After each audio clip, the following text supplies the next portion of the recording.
দশকের পর দশক ধরে মকর সংক্রান্তির দিন জাঙ্গিপাড়া থানার রাজবলহাট গ্রাম পঞ্চায়েতের জান্দা গ্রামে বসে এই মেলা। মূলত আলুর দমের মেলা হিসেবেই এই মেলার পরিচিতি। সকাল থেকে হাজার হাজার মানুষ ভিড় জমান। গ্রামের পাশ দিয়ে বয়ে যাচ্ছে দামোদর নদ। মকর সংক্রান্তির দিনে বহু মানুষ দামোদর নদে পূর্ণ স্নান সেরে প্রথমে আলুর দম দিয়ে মুড়ি খান। নতুন আলু দিয়ে বিভিন্ন ধরনের আলুর দম তৈরি করে মেলায় বিক্রি করা হয়।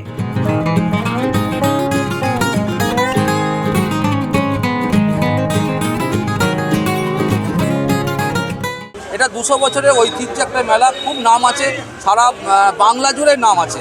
মানে আলুর দমের মেলা বিখ্যাত হচ্ছে, বিভিন্ন রকম জিনিস থাকলেও কিন্তু আলুর দমটা হচ্ছে বিখ্যাত।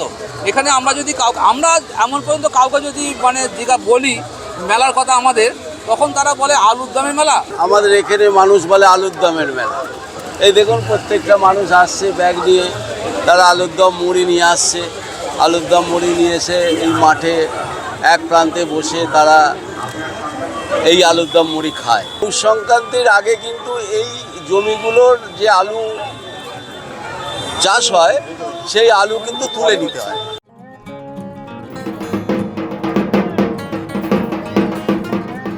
জাঙ্গিপাড়ায় পৌষ সংক্রান্তির এই আলুর দমের মেলায় বরাবর মেলে সম্প্রীতির নজির। এখানে একদিকে চলে মুসলিম ধর্মাবলম্বীদের পীরের মেলা, অন্যদিকে একই জায়গায় আরাধনা করা হয় গঙ্গা দেবীর। দীর্ঘ 2 থেকে 250 বছর ধরে হিন্দু মুসলমান দু ধর্মের মানুষের মিলন ক্ষেত্র হিসেবে পরিচিত এই আলুর দমের মেলা। The world bureau.